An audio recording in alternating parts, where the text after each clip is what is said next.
السلام علیکم ورحمۃ اللہ وبرکاتہ۔ الحمدللہ رب العالمین، اللہم صلی علی محمد وعلی آل محمد۔ سیرت النبی صلی اللہ علیہ وآلہ وسلم کی کلاس نمبر 33 کے ساتھ آج ہم آپ کے سامنے حاضر ہیں۔ آج آپ سلائیڈ میں دیکھ رہے ہوں گے، سب سے پہلے مین پوائنٹ لکھا ہوا ہے غزوہ خیبر کا۔ دراصل صلح حدیبیہ کے بعد جب مسلمان واپس آئے تو اللہ تعالیٰ کی طرف سے سورہ فتح کے اندر مسلمانوں کے لیے بہت سی بشارتیں بھی دی گئیں، جس کے اندر مختلف جگہوں کے اوپر سمجھ لیجئے فتح یا اوپننگ کے حوالے سے بھی سمجھ لیجئے کچھ بشارتیں تھیں۔ تو اس میں سب سے پہلے اللہ تعالیٰ نے نبی علیہ الصلوۃ والسلام کو خیبر کی طرف کوچ کرنے کے حوالے سے یا وہاں پر جا کے یہودیوں کے حوالے سے ان کے اوپر اٹیک کرنے کے حوالے سے حکم دیا، اور اس حکم کی جو زمینی حقائق یا گراؤنڈ ریالٹیز کی وجہ سے جو وجہ تھی وہ یہ تھی کہ جیوز خیبر والے علاقے کے اندر مدینے سے نکل کے سارے وہاں پر آباد ہو چکے تھے، لیکن وہاں پر بھی وہ اپنی سمجھ لیجئے سازشوں سے باز نہیں آ رہے تھے، اور دوسرے قبائل کو ساتھ ملا کر جیسے بنو غطفان کے ساتھ مل کر وہ مسلمانوں کے اوپر اٹیک کی یا ایک بڑی جنگ کی تیاری کے اندر مصروف تھے۔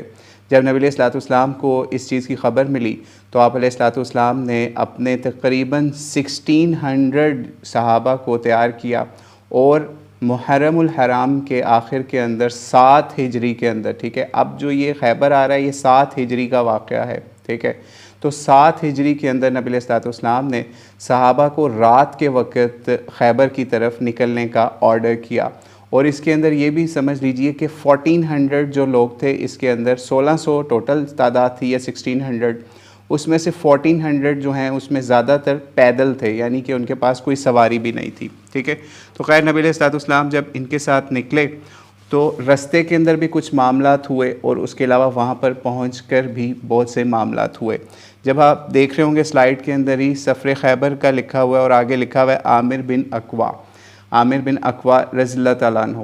ہوا یہ کہ جب اس سفر کے اوپر نبی علیہ الصلوۃ والسلام صحابہ کے ساتھ نکلے ہیں تو رستے کے اندر کچھ ایسے معاملات پیش آئے کہ ایک جگہ پہ پڑاؤ ڈالا یا رکے ہوئے تھے، تو وہاں پر کچھ صحابہ نے یہ ایک اور صحابی عامر بن اقوا رضی اللہ تعالیٰ عنہ سے کہا کہ آپ ہمیں کچھ سنائیں، اپنے شعر یا کچھ اچھی باتیں جو ہیں وہ سنائیں۔ تو انہوں نے اس وقت بڑے خوبصورت شعر پڑھے، جس کو سیرت نگاروں نے یا محدثین نے بھی نوٹ کیا۔ صحیح بخاری کے اندر بھی 4196 کے اوپر ایک بڑی طویل یا لمبی روایت ہے، اس کے اندر بھی یہ واقعہ آیا ہے۔ تو اس کے اندر انہوں نے اس وقت کیا شعر سنا، انہوں نے کہا اللہم لولا انت مہتدینا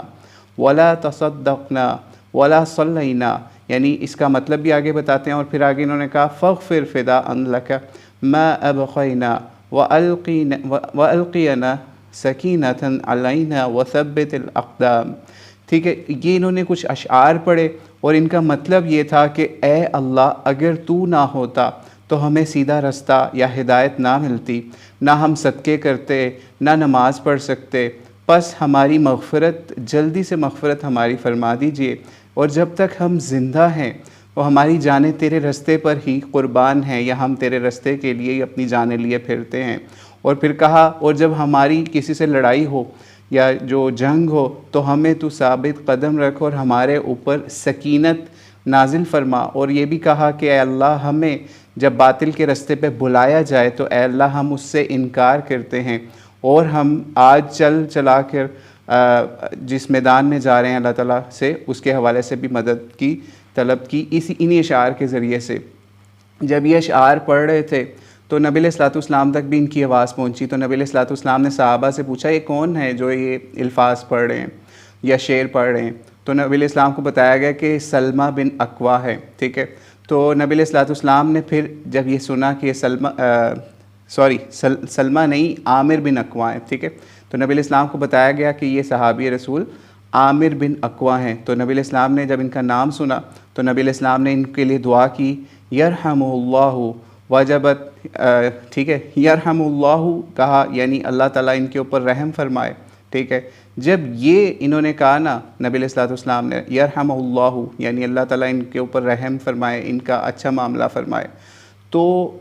صحابہ میں سے کسی نے یہ فرمایا اسی وقت نبی علیہ السلام کی دعا سن کے کہ وجبت یا نبی اللہ، یعنی اس کا یہ مطلب تھا کہ اے اللہ کے نبی آپ نے تو ان کی شہادت کی اطلاع دے دی ہے، تو یہ ہمارے اندر کتنا کم وقت اب یہ رہیں گے. ٹھیک ہے، تو اس طرح کی بات کی. یعنی اللہ کے نبی نے جب ان کے لیے رحم کی یا ان کے لیے فضیلت کی درجے کی دعا کی ان اشعار کو سن کے، تو صحابہ کو یہ سمجھ لگ رہی تھی کہ نبی علیہ السلام جن کے لیے رحم کی یا اس طرح کی دعا کر رہے ہیں، اس کا مطلب یہی ہے کہ ان کو بہت بڑا درجہ اللہ تعالیٰ دینے والا ہے آگے. ٹھیک ہے، تو خیر شہادت سے بڑا تو کوئی درجہ اس وقت لوگوں کی نظر میں نہیں تھا، کیونکہ جنگ پہ جا رہے تھے، تو انہیں یہ لگا کہ اب یہ شہید ہونے والے صحابی. ٹھیک ہے، تو بہرحال اس کے بعد جب چلتے چلتے خیبر کے میدان سمجھ لیجیے قلعوں کے پاس پہنچے. اچھا، خیبر کے حوالے سے بھی آپ کو یہ چیز بتاتے چلیں کہ یہ خیبر صرف ایک قلعے کا نام نہیں تھا. ٹھیک ہے، خیبر بلکہ بہت سارے قلعوں کے اوپر مشتمل ایک بڑی زمین تھی. ٹھیک ہے، سمجھ لیجئے سینکڑوں ایکڑوں کے اوپر پھیلی ہوئی یہ زمین تھی، جس کے اوپر یہودیوں نے اپنے مختلف قلعے بنائے ہوئے تھے. کچھ لوگوں کے مطابق ان قلعوں کی تعداد جو ہے 40 کے قریب تھی، لیکن بہرحال جو رپورٹ ہوئے ہیں وہ تقریباً 8-9 قلعے جو ہیں وہ رپورٹ ہوئے ہیں جن کے نام آئے ہیں. اس کے اندر جو قلعوں کے نام مشہور ہیں وہ قلعہ نعم ہے. ٹھیک ہے، حصن النعم، پھر اس کے علاوہ حسن المرحب یا حسن القموس بھی کہتے ہیں اس کو. ٹھیک ہے، جو مشہور مرحب کا قلعہ تھا اس کو قموس کا نام دیتے ہیں. پھر قلعہ زبیر بھی ہے، پھر اس کے علاوہ صعب بن معاذ بھی ہے. ٹھیک ہے، وطیح اور سلالم، یہ مشہور قلعے جو ہیں یہ 8 یا 9 نام ملتے ہیں جو مشہور قلعے تھے خیبر کے. حالانکہ ہمارے ہاں مشہور یہی ہے کہ جناب خیبر کا قلعہ جو ہے وہ ایک تھا. ٹھیک ہے، لیکن ایسا نہیں ہے. خیبر ایک سرزمین کا نام تھا، علاقے کا نام تھا، آج بھی وہ موجود ہے. اور ان قلعوں کے جو وہاں پہ مختلف قلعے تھے یہودیوں کے، مختلف پہاڑوں کی چوٹیوں کے اوپر مختلف علاقوں کے اندر خیبر کے علاقے کے اندر، وہ آج بھی ان کے کھنڈرات موجود ہیں اور مختلف قلعوں کے نام آج بھی وہاں کے عرب لوگوں کو یاد ہیں. اور یہ تقریباً سمجھ لیجئے 150 to 170 کلومیٹر کا فاصلہ تھا جو مدینے سے خیبر کا ڈسٹنس تھا. خیر نبی علیہ السلام رات کو نکل کے جب یہاں پہنچتے ہیں تو نبی علیہ السلام کا یہ طریقہ ہوتا تھا کہ رات کے وقت کسی کے اوپر اٹیک نہیں کیا کرتے تھے اپنی آرمی کے ذریعے سے. جب وہاں پہنچے ہیں فجر کے قریب کا وقت تھا، نماز ادا کی گئی. اور ایک اور چیز دیکھا کرتے تھے کہ کیا وہاں سے اذان کی آواز بلند ہوتی ہے جس جگہ پہ گئے ہیں. ٹھیک ہے، اگر وہاں پہ اذان یا عبادت کی آواز بھی بلند ہوتی تھی تو اس وقت بھی ان کے اوپر اٹیک نہیں کیا جاتا تھا. ٹھیک ہے، یہ بھی نبی علیہ السلام کا بہت بڑا سمجھ لیجئے ایک جنگ کے حوالے سے طریقہ تھا. خیر نماز ادا کرنے کے بعد جو ہے صبح کا وقت ہوتا ہے، اور اس وقت جب نبی علیہ السلام محاصرہ کرتے ہیں خیبر کے علاقے کا، تو یہودی جو ہیں اپنے قلعوں سے نکل کے تو فصلوں کی طرف جانے کی تیاریاں کر رہے ہوتے ہیں. جب یہ تیاریاں کر رہے ہوتے ہیں اور باہر نکل رہے ہوتے ہیں اور بڑا لشکر نبی علیہ السلام کا دیکھ لیتے ہیں، تو یہ الٹے پاؤں سمجھ لیجئے بھاگتے ہیں اپنے قلعوں کی طرف اور نبی علیہ السلام کے حوالے سے پکارتے ہیں کہ جناب محمد جو ہیں وہ صلی اللہ علیہ وسلم ہمارے اوپر حملہ کرنے کے لیے آ گئے ہیں. تو جب یہ چیزیں دیکھتے ہیں تو لوگ اپنے اپنے قلعوں کے اندر بھاگتے ہیں. اصل میں یہ جیوز اور کرسچنس کا یہ اس زمانے کے اندر بھی یہ طریقہ ہوتا تھا، یہ قلعے بنا کے رہا کرتے تھے. ٹھیک ہے، اور قلعوں کے اندر انہوں نے رستے بھی ایسے رکھا کرتے تھے کہ اگر ہمیں بھاگنا پڑے تو چھپ کے چور رستوں سے بھاگا بھی جا سکے. ٹھیک ہے، حالانکہ یہ مسلمانوں کا طریقہ نہیں تھا کہ مسلمان قلعے بناتے یا قلعوں کے اندر بڑے بڑے قلعے بنا کے بڑی بڑی عمارتیں بنا کے ان کے اندر رہا کرتے. نہیں، مسلمان بہت سادے گھروں کو بنایا کرتے تھے. یعنی نبی علیہ السلام کے اگر گھر کی بات کریں یا حجروں کی بات کریں تو اس کی چھت جو ہے نا وہ اتنی چھوٹی ہوتی تھی کہ اس کے اندر اگر کوئی بندہ کھڑا ہو تو اس کے اوپر ہاتھ بھی چھت کو ٹاپ کو لگا سکتا ہے. اتنی چھوٹی چھت ہوا کرتی تھی. لیکن یہ جیوز اور کرسچنز بڑے بڑے قلعے بنایا کرتے تھے لوگوں کے اوپر روب ڈالنے کے لیے کہ ہم بڑے اسٹرانگ جگہوں پہ بیٹھے ہوئے ہیں. لیکن جب اللہ کے نبی کی طرف سے یا آرڈر آ جاتا تھا یا وہ نکلتے تھے ان کے اوپر اٹیک کرنے کے لیے، ان کو سمجھانے کے لیے کسی بھی حوالے سے، کیونکہ ان لوگوں کے ساتھ ایک زمانے میں معاہدے بھی تھے، انہوں نے جب معاہدے توڑے تو پھر ہی ان کے اوپر اٹیک والا معاملہ ہوا. تو خیر جب یہ نبی علیہ السلام ان تک پہنچتے تھے تو ان کے کوئی بھی قلعہ اس قابل نہیں رہتا تھا کہ وہ ان کو نبی علیہ السلام کی طرف سے آرمی جو بھیجی جا رہی ہے اس سے بچا سکے. ٹھیک ہے، خیر اس سے آگے چلتے ہیں. پھر جب حضرت نیکسٹ پوائنٹ آپ دیکھ رہے ہوں گے، سیکنڈ پوائنٹ ہے شہید. ٹھیک ہے، شہید کا جو پوائنٹ ہے وہ ہم نے یہاں پر اس وجہ سے لکھا ہے کہ اس جنگ کے اندر کچھ ایسے معاملات بھی ہوئے کہ مسلمانوں نے جب اٹیک کر دیا ان کے اوپر، خیر یہ قلعوں کے اندر چھپے بھی ہوئے تھے لیکن پھر بھی کچھ طریقوں سے اٹیک جاری تھے مختلف مسلمانوں کی طرف سے ان کے اوپر۔ سب سے پہلا جو قلعہ تھا نا اس کا نام تھا نعم، ٹھیک ہے، حصن النعم۔ حصن نعم جو ہے وہ نعم قلعہ جو تھا وہ سب سے پہلے مسلمانوں نے فتح کیا، ٹھیک ہے۔ اور یہ سمجھ لیجئے جب یہ جنگ جاری تھی تو اس کے اندر ایک معاملہ یہ ہوا کہ ایک شخص بہت ایگریسولی فائٹنگ کر رہا تھا، بہت زیادہ لڑ جھگڑ رہا تھا، لوگوں کو مار بھی رہا تھا اور بہت زیادہ، اور دور سے دیکھنے والے جو ہیں نا وہ بہت سمجھ رہے تھے کہ یہ بندہ بہت زبردست فائٹر ہے۔ لیکن نبی علیہ الصلوۃ والسلام نے جب اس کو دیکھا تو نبی علیہ الصلوۃ والسلام نے اپنے صحابہ کو بتایا کہ یہ بندہ جو ہے یہ جہنمی ہے، ٹھیک ہے۔ صحابہ یا آس پاس جو بھی لوگ تھے نبی علیہ الصلوۃ والسلام کے پاس جو اس کو دور سے دیکھ رہے تھے تو انہوں نے کہا یہ کیسے ہو سکتا ہے، یہ تو اتنا زبردست فائٹر ہے، ہاؤ از اٹ پاسبل کہ یہ بندہ جہنمی ہو جائے۔ تو خیر ان میں سے انہی صحابہ میں سے کوئی شخص جو ہے وہ نبی علیہ الصلوۃ والسلام کی اس بات کی تصدیق کرنے کے لیے کہ نبی علیہ السلام نے اس کے اندر کیا چیز دیکھی ہے یا اللہ تعالیٰ نے کیا چیز ان کو دکھائی ہے کہ یہ انہوں نے اس جو ہمیں نظر آ رہا ہے یہ بندہ کہ بڑا فائٹر ہے یہ جہنمی ہو جائے گا، ٹھیک ہے۔ تو یہ سمجھ لیجئے یہ نکل گئے ایک بندہ ادھر سے مسلمانوں کے اندر سے اور اس نے اس کا پیچھا کرنا شروع کر دیا، یہ بندہ جہاں جاتا اٹیک کرتا اس کے ساتھ ساتھ رہتا یہ۔ خیر ہوا یہ بندہ بہت زیادہ زخمی ہو گیا جس کو لوگ سارے کہہ رہے تھے کہ یہ بڑا زبردست فائٹر ہے۔ جب وہ زخمی ہوا تو اس نے کیا کیا کہ زخمی ہو کے وہ اس کی جو تلوار تھی اس نے اپنے آپ کو اس تلوار کے اوپر گرایا اور اپنے آپ کو خودکشی کر لی، ٹھیک ہے۔ جب اس نے اس طریقے سے خودکشی کر لی، ٹھیک ہے،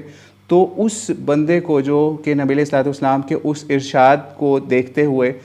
اس کا پیچھا کر رہا تھا، ٹھیک ہے، اس نے سوچا کہ میں تصدیق تو کروں کہ نبی علیہ السلام نے یہ بات کیوں کہی ہے کہ یہ بندہ ہمیں تو ظاہری طور پہ مسلمان نظر آ رہا ہے لیکن یہ جہنمی کیسے ہو سکتا ہے۔ تو خیر جب وہ وہاں پھر نبی علیہ السلام کے پاس اور صحابہ کے پاس واپس پہنچا وہ بندہ اور اس نے پھر بتایا کہ اس طریقے سے آپ نے واقعی حق اور سچ بتایا تھا، اس بندے نے خودکشی کر کے جو ہے وہ اپنا خاتمہ کر لیا، ٹھیک ہے۔ اور اسی طریقے سے احادیث کے اندر بھی آتا ہے 4203 صحیح بخاری کی اور 2898 حدیث نمبر ہے، اس میں بھی اس واقعے کا ذکر آتا ہے، جس کے اندر ایک حدیث کے اندر تو ایسے آتا ہے کہ ایک آدمی جو ہے نا وہ ساری زندگی بڑے نیک اعمال کرتا رہتا ہے، ٹھیک ہے۔ یہ آپ اس حدیث کا کانٹیکسٹ دیکھ لیں کہ اس کانٹیکسٹ میں یہ بات بتائی جا رہی ہے کہ آدمی ساری زندگی بظاہر تو اہل جنت یا کے کام یا نیک اعمال کرتا رہتا ہے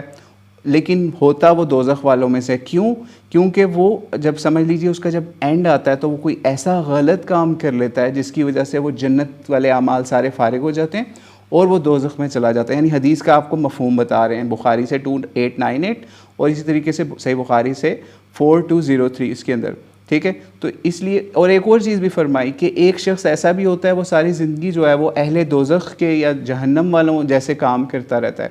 لیکن آخر میں وہ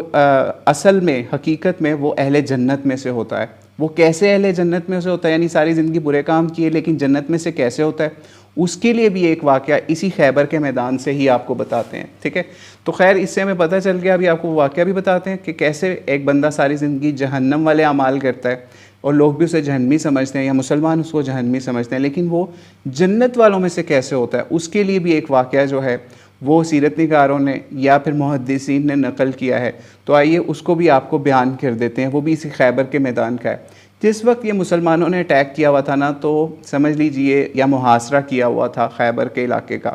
تو یہ یہودی تو آپ کو بتایا نا واپس بھاگ گئے لیکن ایک چرواہا تھا یہ بھاگ نہیں سکا، ٹھیک ہے۔ چرواہا کہتے ہیں جو بھی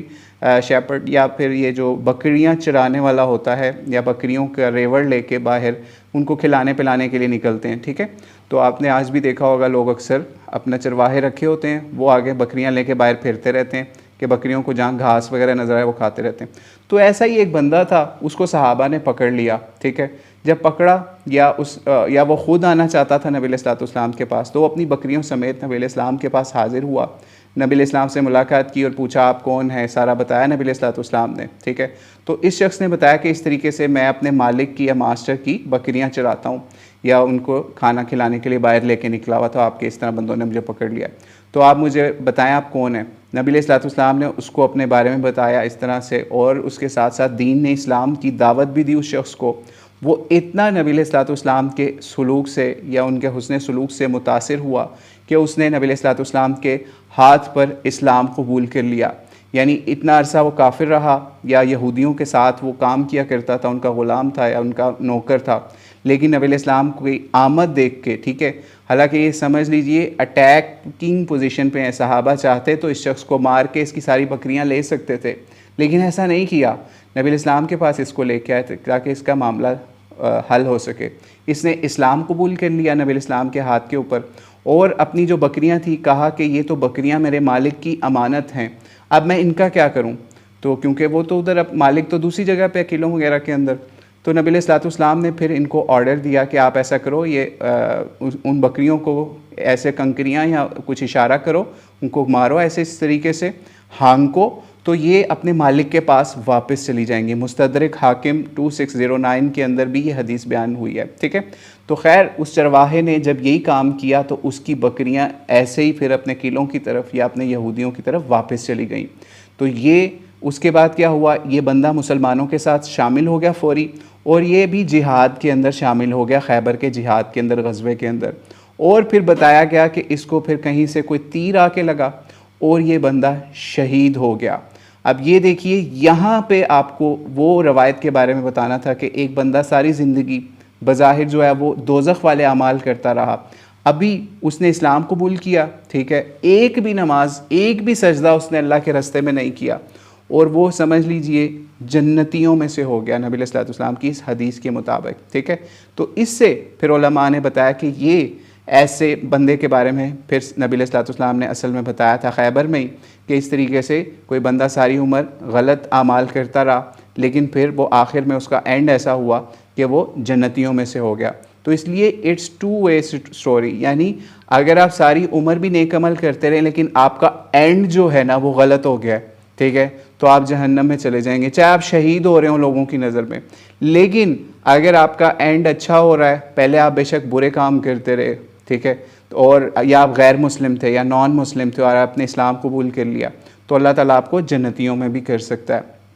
تو اس لیے آپ کو اس سے بھی یہ چیز سبق سیکھنا چاہیے کہ آپ جتنے مرضی نیک اعمال کر لیں، لیکن اگر آپ سٹریس میں آ کے یا کوئی تکلیف، ظاہری تکلیف کے اندر آ کے اس تکلیف کو برداشت نہیں کر پا رہے اور آپ خودکشی کر لیتے ہیں، ٹھیک ہے، اصل ججمنٹ تو اس خودکشی کے اوپر اللہ تعالیٰ روز قیامت کریں گے، یا نبی علیہ الصلوۃ والسلام نے ہمیں ایک واقعے کے اوپر بتا دیا، ٹھیک ہے. لیکن اگر کوئی کر لیتا ہے ایسے خودکشی تو اس کے لیے سخت وعیدیں ہیں. اس لیے خودکشی کو یا اپنے آپ کو مارنا جو ہے وہ حرام اسلام نے قرار دیا ہے، ٹھیک ہے. تو اس لیے آپ جتنے مرضی بڑے فائٹر ہوں، جو مرضی آپ کریں، لیکن آپ کو شریعت نے اس چیز کی اجازت نہیں دی کہ آپ جنگ کے اندر بھی اپنے آپ کو اپنے ہاتھوں سے قتل کر دیں، ٹھیک ہے. تو اس لیے ہمیں بھی اس چیز کو لرن کرنا ہے کہ ہم پہ جتنا مرضی سٹریس آ جائے، ہم نے اللہ تعالیٰ کے آگے جھکنا ہے، اللہ تعالیٰ سے مانگنا ہے، اور اللہ تعالیٰ کے راستے کے اندر سٹرگل کرتے رہنا ہے. اور جس مسئلے کے اندر بھی ہمارے اوپر سٹریس ہے، ہم نے اس کے اوپر بھی ورک آؤٹ کرتے رہنا ہے یہاں تک کہ ہماری نیچرل ڈیتھ ہو جائے، ٹھیک ہے، کوئی مسئلہ نہیں. لیکن اپنے ہاتھ سے ہمیں اپنی زندگی کا خاتمہ کرنے کی کوئی اجازت نہیں ہے، کیونکہ یہ زندگی جو ہے یہ اللہ تعالیٰ کی طرف سے دی ہوئی ایک امانت ہے، ٹھیک ہے. یہ باڈی جو ہے یہ ہماری اپنی نہیں ہے، اللہ تعالیٰ کی طرف سے دی ہوئی امانت ہے. آپ نے اس باڈی کو خریدا نہیں ہے، آپ اس کے مالک نہیں ہیں، اس کا مالک وہی ہے جس نے ہمیں اس دنیا کے اندر بھیجا ہے، ٹھیک ہے. تو اس لیے بہت نازک معاملہ تھا، اس لیے نبی علیہ الصلوۃ والسلام نے اس کو خیبر کے موقع کے اوپر بھی مسلمانوں کو کلیئر کیا کہ شہید کون ہے اور کون نہیں ہے. پھر اسی طریقے سے اسی جنگ کے اندر ایک معاملہ یہ بھی ہوا کہ ایک اور شخص شہید ہوا، یعنی لوگ دیکھ رہے ہیں اور وہ شہید ہو گیا، اور لوگ کہہ رہے ہیں فلاں بندہ بھی شہید ہو گیا، فلاں بھی ہو گیا، نام لیے جا رہے تھے، لیکن ایک بندے کا نام نہیں بلکہ یہ بتایا جا رہا ہے فلاں بندہ وہ جو ہے وہ شہید ہو گیا. نبی علیہ الصلوۃ والسلام کے سامنے جب اس کا ذکر آیا یا نام آیا تو نبی علیہ الصلوۃ والسلام نے اس وقت فرمایا کہ وہ بندہ میں دیکھ رہا ہوں اس وقت کہ اس کو ایک چادر جو ہے جو اس نے چوری کی تھی مال غنیمت میں سے، وہ اس کے اوپر سمجھ لیجیے آگ کی طرح پھیلی ہوئی ہے، یا آگ ہے اس کی ٹھیک ہے. یعنی یہ بھی خیبر کے اندر ہی محدثین نے اس واقعے کے حوالے سے بھی بتایا کہ یہ خیبر کے اندر بھی اس طرح کا ایک واقعہ ہوا کہ ایک بندہ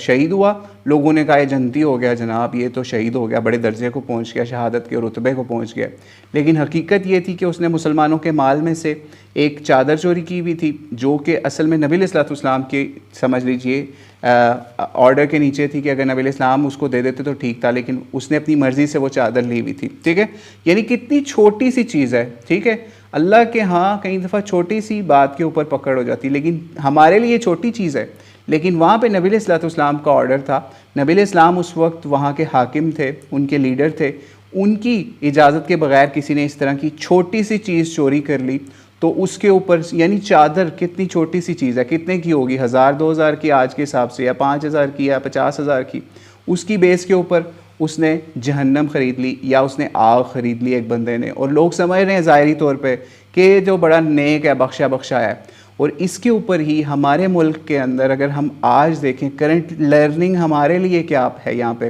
ہمارے لیے تو جنگ کا میدان نہیں نا عوام کے لیے, ہم تو آرمی میں نہیں ہیں یا کوئی ایسی جگہ پہ نہیں, تو ہم کیا کریں,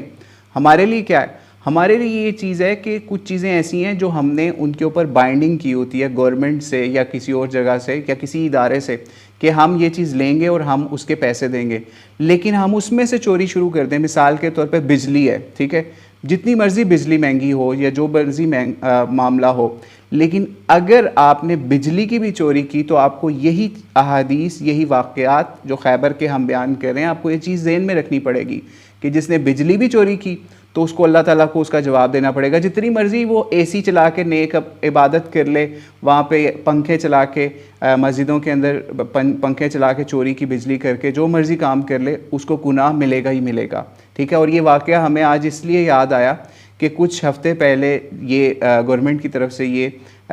مہم سٹارٹ ہوئی, جو بھی بجلی چور ہیں ان کو پکڑا جائے, اس حوالے سے وہ چوریاں کر رہے ہیں اور اس سے باقی لوگوں کو بھی اس کے لاس کو بھرنا پڑ رہا ہے اور باقی لوگ ان کو بیئر کر رہے ہیں ان لاسز کو. ٹھیک ہے, تو گورنمنٹ نے تو لوگوں سے ہی لینا ہے, تو ان کی اس چوری کو ہم دوسرے عام لوگوں سے جو چوری نہیں کر رہے ان سے بھی بھرا جا رہا ہے. اور واقعہ اس طرح سے یاد آیا کہ ہم ایک گاؤں میں گئے ہوئے تھے, وہاں پہ ایک چھوٹا سا دربار تھا, تو اس دربار کی جو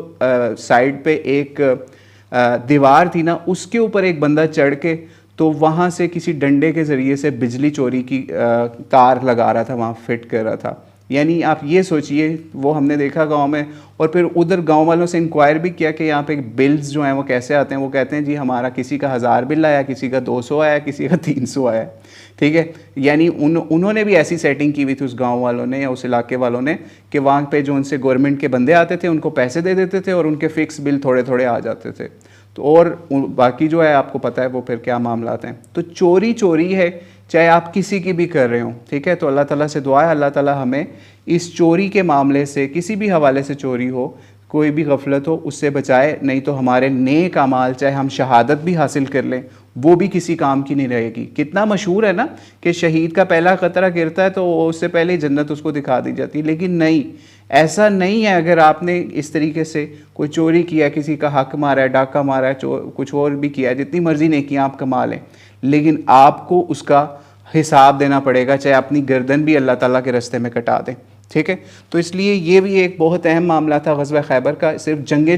یہ چیزیں, قتل قتال یہ چیزیں نہیں ہیں اسلام کے اندر, بلکہ اسلام کے اندر حقوق اللہ بھی ہیں, حقوق العباد بھی ہیں, جو لوگوں کے سامنے نہیں بھی آیا. آپ یہ سوچئے جو چوری کے واقعات ہم نے چھوٹے چھوٹے سے آپ کو 2-3 بتائے, کسی بھی حوالے سے, کسی نے اپنی خودکشی کر لی, کسی نے کوئی مال غنیمت کی چادر چوری کی ہوئی تھی, کتنے چھوٹے واقعات ہیں دیکھنے میں نا, لیکن یہ سارے اعمال کو تباہ انہوں نے کر دیا. تو اس لیے کسی بھی عمل کو, کسی بھی چیز کو چھوٹا نہ سمجھے, ہر چیز کو بڑا سمجھ کے کریں کہ اللہ تعالیٰ کہیں اس چھوٹے سے عمل کو ہمارے گناہ کبیرہ میں کنورٹ کر کے ہمیں زیادہ اس کے اوپر ہمیں جہنم نہ مل جائے. اللہ بچائے, اللہ تعالیٰ آپ کو ہم سب کو جہنم کی آگ سے بچائے اور ہمیں جنت الفردوس میں اعلیٰ مقام عطا فرمائے. اب اسی کے اندر ایک اور بھی صحابی تھے, عامر بن اقوا, جن کو نبی علیہ الصلوۃ والسلام نے بشارت دی ہوئی تھی. ان کے ساتھ بھی ایک ملتا جلتا واقعہ ایسا ہوا. ٹھیک ہے, واقعہ یہ ہوا, ڈیٹیل تو ہم مرحب کے ساتھ جو لڑائی والی ہے وہ کوشش کریں گے نیکسٹ ایپیسوڈ میں انشاءاللہ بتائیں. ٹھیک ہے, کیونکہ اس میں مزید ڈیٹیلز بھی سامنے آئیں گی. ٹھیک ہے, تو آج ہم یہ جو ہیں صحابی رسول عامر بن اقوا, ان کے حوالے سے بتاتے ہیں کہ انہوں نے کیا کیا کہ ان کی ایک یہودی سے جنگ ہو رہی تھی. کچھ کے مطابق مرحب تھا یا کوئی اور یہودی تھا. ٹھیک ہے, ان سے جب جنگ ہوئی تو جنگ ہوتے ہوئے یا ان کو لڑائی کرتے ہوئے ان کا جو چاقو تھا یا تلوار تھی اس پہ اٹیک کرتے کرتے یہ اپنے ہی اوپر ان کے اوپر لگ گئی غلطی سے. ٹھیک ہے, یہ سارا کچھ مسٹیک میں ہو رہا ہے, اور جنگ کے دوران, لڑائی کے دوران ان کی اپنی تلوار جو ہے وہ ان کی باڈی کے کسی خاص پارٹ پہ لگی اور ان کی شہادت ہو گئی. جب ان کی شہادت ہوئی تو مسلمان کچھ دیکھ بھی رہے تھے, مسلمانوں نے مشہور کر دیا, ٹھیک ہے, کیونکہ ان کو پتا تھا خود سے اگر اپنے آپ کو مار دیا جنگ کے اندر تو آپ کو شہادت کا رتبہ نہیں ملے گا, آپ تو تباہ ہو جائیں گے. ٹھیک ہے, لیکن اس صحابی کے لیے خاص یہ انعام یہ ملا اللہ تعالیٰ کی طرف سے, جب نبی علیہ الصلوۃ والسلام کے پاس انہی کے عزیز جو ہیں سلمہ بن اکوا آئے اور بہت پریشان تھے, نبی علیہ السلام کے پاس آئے, کیونکہ ایک بندہ اپنی زندگی نیکی میں گزار رہا ہے اور اللہ کے راستے میں مر رہا ہے. ٹھیک ہے,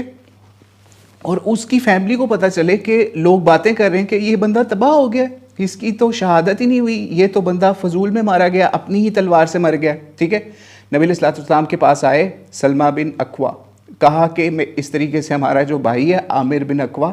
اس طریقے سے وہ اس کی شہادت ہو گئی ہے, لیکن لوگوں نے مشہور یہ کر دیا ہے کہ وہ اس نے خودکشی کی, اپنے آپ کو خود مارا ہے. لیکن نبی علیہ الصلوۃ والسلام نے پھر ان سب لوگوں کو نگیٹ کیا اور بتایا کہ یہ جو تھا نا عامر بن اکوا اتنے بڑے زبردست طریقے سے فائٹ کی,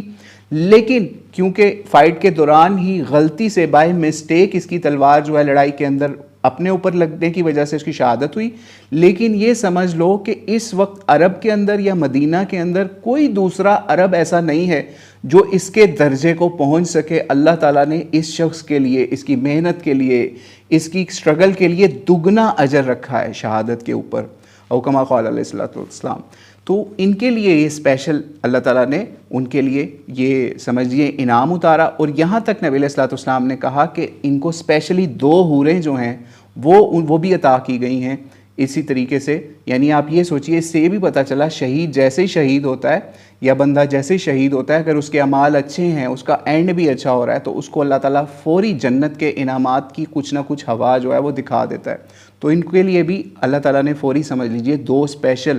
حوروں کا انتظام فوری کر دیا, جس سے یہ پتہ چلتا ہے کہ اللہ تعالیٰ جو ہے اس کی راہ میں اس کے راستے میں اگر کوئی اپنا سر کٹاتا ہے, اپنی جان لٹا دیتا ہے, ٹھیک ہے, لیکن وہ اصل میں اللہ کے لیے کر رہا ہو تو اس کے لیے بہت زیادہ اجر ہے, جیسے نبی علیہ الصلوۃ والسلام نے ان کے لیے دوہرے اجر کا اعلان فرمایا. تو اس سے ہمیں یہ پتہ چل گیا کہ شہادت جو ہے وہ بہت ہی نازک معاملہ ہے. اس سے آپ بہت بڑے رتبے کو بھی جا سکتے ہیں اگر آپ کی نیت ٹھیک ہے. اگر نیت ٹھیک نہیں ہے اور کوئی معاملہ خراب ہوا تو آپ تباہ بھی ہو سکتے ہیں. آگے ایک اور چیز آپ دیکھ رہے ہوں گے, ہم ایک اور چیز اس میں آپ کو بتانا چاہیں گے. اس کے اندر وہ ہم نے نوٹ آئی تھنک نہیں کی بھی سلائیڈ کے اوپر, اس میں ایک اور معاملہ تھا کھانے کے حوالے سے. جب یہاں پہ خیبر کا قلعہ جو ہے یا مختلف قلعے جو ہیں وہ فتح ہوتے جا رہے تھے یا ابھی ان کا معاملہ چل رہا تھا یا ابھی یہ ساری اسٹرگل چل رہی تھی, تو مسلمانوں کی طرف سے ایک معاملہ یہ بھی ہوا کہ مسلمانوں نے آگ جلائی ہوئی تھی اور بہت برے حالات تھے اس حوالے سے کہ غربت بھی تھی, کھانے پینے کا سامان بہت کم تھا. تو مسلمانوں نے کیا کیا کہ کچھ گدھے ہاتھ آئے ان کے, ٹھیک ہے, گھر میں پالے ہوئے گدھے جو ہوتے ہیں وہ ہاتھ آئے, انہوں نے انہی کا گوشت لیا اور وہ پکانا شروع کر دیا کیونکہ کچھ اور تھا نہیں کھانے کو. جب نبی علیہ الصلوۃ والسلام نے آگیں جلتی ہوئی دیکھیں یا آگ کے اوپر ہنڈیاں چڑھی ہوئی دیکھیں بہت زیادہ, اور دور سے آگ جلی ہوئی نظر آ رہی تھی, ٹھیک ہے, کچھ کے مطابق یہ خیبر فتح ہونے کے بعد کا واقعہ ہے, کچھ کے مطابق خیبر کا علاقہ فتح ہونے کے درمیان کا واقعہ ہے. تو نبی علیہ الصلوۃ والسلام نے صحابہ سے پوچھا یہ کیا ہے ہنڈیا کے اندر, یا یہ لوگوں نے کیا ہنڈیا کے اندر پکا رہے ہیں. تو نبی علیہ الصلوۃ والسلام کو بتایا گیا کہ یہ گدھے کا گوشت پکا رہے ہیں, گھریلو گدھے جو پالتو گدھے ہوتے ہیں ان کا گوشت پکا رہے ہیں. تو نبی علیہ الصلوۃ والسلام نے کہا کہ فوری ان کو پلٹ دو, ہانڈیوں کو توڑ دو, الٹا دو ان کو, یہ حرام ہے ان کا کھانا, ٹھیک ہے. جب نبی علیہ الصلوۃ والسلام نے یہ آرڈر دے دیے تو صحابہ نے فوری اپنے جو کھانا تھا یعنی گدھے کا گوشت تھا اس کو الٹ دیا. اس سے پتہ یہ چلا کہ خیبر کے موقع کے اوپر گدھے کا گوشت بھی جو ہے وہ کھانا نبی علیہ الصلوۃ والسلام نے واضح طور پہ اللہ تعالیٰ کی طرف سے منع فرما دیا یا حرام کر دیا, ٹھیک ہے. اس کے اوپر بھی ایک معاملہ ہے کہ اس کے اوپر ایک علماء کا چھوٹا سا اختلاف یہ آتا ہے کہ جو گھریلو پالتو گدھے ہوتے ہیں وہ ان کا گوشت کھانا جو ہے وہ حرام ہے کیونکہ نبی علیہ الصلوۃ والسلام نے اس کو حرام کیا. لیکن ایک خاص قسم کا جنگلوں کے اندر پایا جانے والا گدھا ہوتا ہے جس کو گو خر کہتے ہیں یا خرگو کہتے ہیں، اس طرح کر کے اس کا نام ہے، ٹھیک ہے. کچھ کے مطابق وہ جو زیبرا کی طرح کا ہوتا ہے کوئی خاص نسل کا، وہ جنگلی گدھا ہوتا ہے. اس کے اوپر کچھ علماء کہتے ہیں کہ وہ کھانا جائز ہے، ٹھیک ہے، لیکن اس کو بھی کچھ علماء نے کھانا منع کیا ہے، لیکن بہرحال اس کے اوپر زیادہ علماء کہتے ہیں وہ کھانا جائز ہے، ٹھیک ہے. تو بہرحال واللہ عالم اس کے حوالے سے. لیکن بہرحال گدھے کا گوشت جو ہے وہ حرام ہے. اس حوالے سے پاکستان کے اندر اس طرح کے واقعات ضرور سامنے آئے کہ کسی نے گدھے کا گوشت گدھا مرنے والا تھا یا بیمار تھا، اس کو کاٹ کے تو بکرے کا گوشت بنا کے بیچ دیا. تو یہ تو بہت بڑا دھوکہ ہے. اللہ تعالیٰ ہمیں ایسے دھوکے بازوں سے، ایسی غلط کاریوں سے بچائے. تو خیر، خیبر کے موقع پہ کھانے کے حوالے سے یہ بھی ایک حکم اسپیشل نازل ہوا کہ گدھے کا گوشت کھانا حرام ہے یا منع ہو گیا. پھر ایک اور حکم بہت اسپیشل یہاں پہ خیبر کے موقع پہ اوپر ہی نازل ہوا کہ نبی علیہ الصلوۃ والسلام نے فرمایا، اس کا کچھ مفہوم یہ ہے، صحیح بخاری کے اندر 853 کے اوپر یہ روایت آتی ہے کہ نبی علیہ السلام نے جنگ خیبر کے موقع پر فرمایا کہ جو شخص بھی یہ جو سوم ہے، سوم جسے ہم تھوم کہتے ہیں اپنی زبان میں،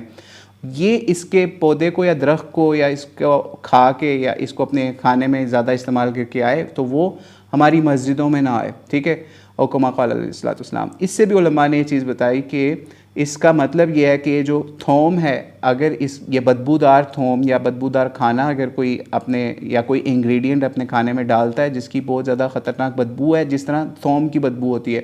آپ آج تھوم ہے نا آپ کے گھروں میں، ٹھیک ہے، جسے گارلک بھی آئی تھنک کہتے ہیں، تو اس کو آپ پکڑ کے تھوڑی دیر اپنے ہاتھوں میں مسلیں ہیں، اس کو کھائیں اور اس کے بعد اپنا منہ اور ہاتھ سونگیں تو آپ کو بہت ہی بیڈ اسمیل فیل ہوگی. تو اس کو کھانا جو ہے وہ منع کیا گیا مسلمانوں کو. ہاں، اس کے اوپر علماء نے ایک اجازت یہ نکالی ہے کہ اگر کوئی اس کی جو بدبو کو دور کر کے کھا لیں اپنے کھانوں کے اندر،